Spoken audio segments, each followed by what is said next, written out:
இந்து பின்னணினா பாரம்பரிய இந்து பின்னணியும் பயங்கரமான எங்கள் அப்பா ஒரு ரவுடியாகவும் சாராய வியாபாரியாக இருந்தார். எங்களுக்கு சொந்த ஊர் ஈரோடு பட்டணத்தில்.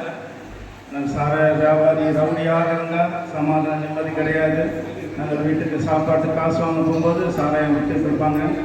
நிறையா கேன்கள் அந்த நாட்களில் பட்ட சாராயம் கேன்களை புதைச்சி வைத்து கொண்டு ஒவ்வொரு கேனை வைத்து சேல் பண்ணி கொண்டு இருப்பாங்க.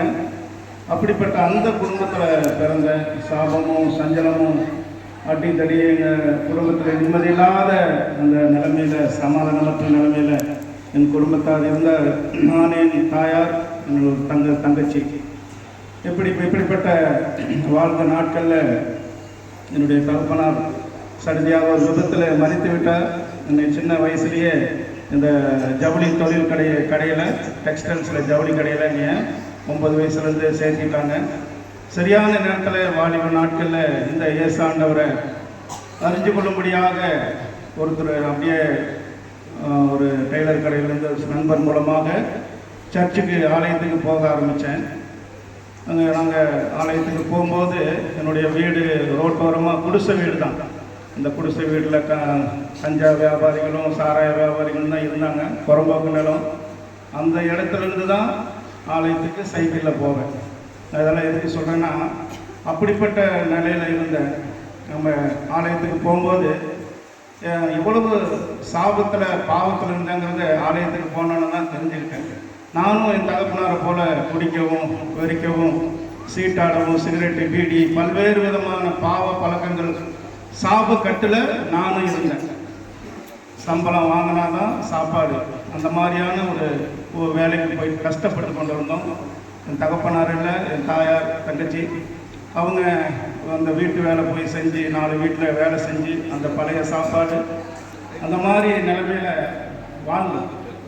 ஆனால் ஆலயத்துக்கு வந்த பிற்பாடு, ஏசாண்டவரை அறிஞ்சு கொண்டது பிற்பாடு, ஏசாண்டவரை ஏற்றுக்கொண்டது பிற்பாடு என்னுடைய பாவ சாபத்தை ஆண்டவர் வெளிப்படுத்தி என்னுடைய பாவ சாபத்துக்காக தான் இயேசு ரத்த சிந்தினாருங்கிறது எனக்கு ஒரு வெளிச்சத்தை கொடுத்தாங்க.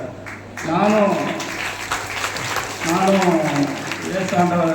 ஏசாண்டவருடைய அன்பை அறிந்து கொள்ள வெளிச்சத்தை என் கண்களை, ஆவிக்குரிய கண்களை திறந்தார். நான் 3 வருஷம் விக்கிரகாராதனையில் அந்த நெருப்பில் பூ மிதிக்கிறேன்ட்டு எங்கள் ஊரில் ஈரோட்டில் 3 வருஷம் நெருப்பில் நடந்திருக்கிறேன்.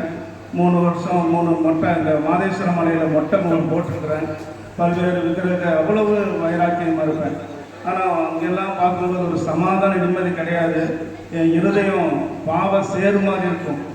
அந்த விக்கிரக கோயிலுக்கு போவேன், என் இருதயத்தில் சுத்தம் இருக்காது, என் கண்களில் சுத்தம் இருக்காது, எனக்கு நிம்மதி இல்லை.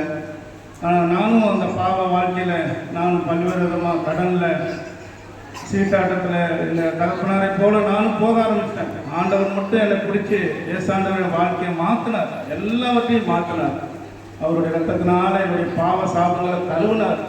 சிலுவையில் எனக்காக தான் மரிச்சார்னு ஆண்டவர் வெளிப்படுத்தினார். அதை நம்பினார். இயேசு கிறிஸ்துவனுடைய மரணத்தை பாடுங்கள மரத்தில் தூக்கப்பட்டவனும் சபிக்கப்பட்டவனும் எழுதியிருக்கபடி இயேசு கிறிஸ்து எனக்காக சாபமானாரு.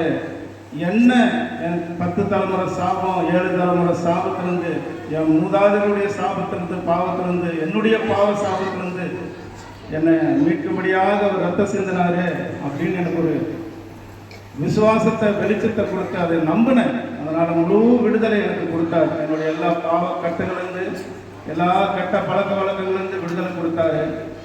அற்புதமாக ஆண்டவர் என்னைய ஆசீர்வதிக்க ஆரம்பித்தார். கல்யாண காரியத்திலும் ஆண்டவரை நேசிக்கிற ஜெபிக்கிற பாஸ்ட் ஏற்பாடு பண்ணி இது பண்ணாங்க. அதுக்கப்புறம் நாங்கள் திருமணத்தின் போது கூட 450 ரூபா சம்பளம் தான். தேவன் அதுக்கு பிற்பாடு எங்களை கோடீஸ்வரர்களாக உயர்த்தி வருமானமே இல்லாதவங்களை வருமான வரி கட்டுறவுக்கு தேவன் உயர்த்திட்டார். தேவனுடைய நாம மகிமைக்காக பெருமைக்காக இதில் நீங்களும் ஆண்டவரை விசுவாசிக்கணும்.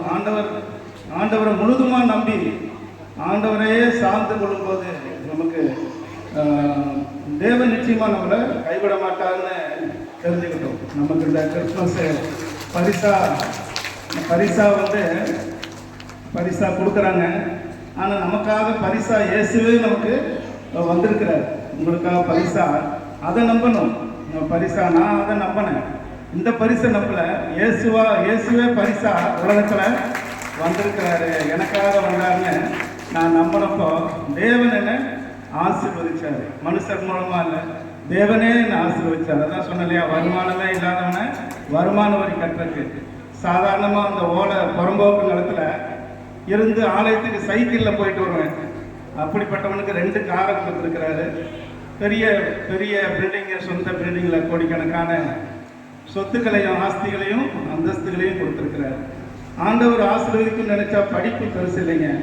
நான் சாதாரணமாக 4வது தான் படிச்சிருக்கிறேங்க, பெரிய எம்ஏ பிஏலாம் படிக்கலை. ஆனால் 4வதுல படித்த ஒரு சாராய வியாபாரி குடும்பம், ஒரு ஏழையான குடும்பம், ரோட்டோரமாக கடந்து புறம்போக்கு நிலத்தில் அந்த குடிசை வீட்டில் அதிமுக எம்ஜிஆர் முதல்வராக இருந்தார். எங்கள் வீட்டில் எல்லாம் அதிமுக கூடி அந்த கட்சியில் எல்லாம் எங்கள் அம்மா எல்லாம் இருந்ததுனால எங்கள் வீட்டை எடுக்க முடியல. அதுக்கு பிற்பாடு எடுத்துட்டாங்க டிஎம்கே வந்தோன்னே, அது வேற. ஆனால் தேவன் அந்த நிலைமையிலிருந்து இந்த நிலைமைக்கு ஏசாண்டவர் உயர்த்தினார். படிப்போ நம்மளுடைய படிப்பு தேவையில்லை, நமக்கு அழகு தேவையில்லை, அந்தஸ்து தேவையில்லை. உங்களுக்கு தேவை இயேசு உங்களுக்காக மரிச்சார். உங்களையும் ஆசீர்வதிக்க முடியும், உங்களையும் விடுதலையாக்க முடியும். நீங்கள் அவர் மேலே ஒரு விசுவாசம், நம்பிக்கை உங்களுக்கு வேணுங்க. திரும்ப சொல்கிறேன், உங்களுக்காக பரிசா வந்த இயேசு கிறிஸ்துவை நீங்கள் நம்பும்போது என்ன ஆசீர்வதித்த தேவன் உங்களை ஆசீர்வதிப்பார். தேவன் வாய்ப்பு கொடுத்த ஆண்டவருக்கு நான் நன்றி சொல்கிறேன். தேங்க்யூ.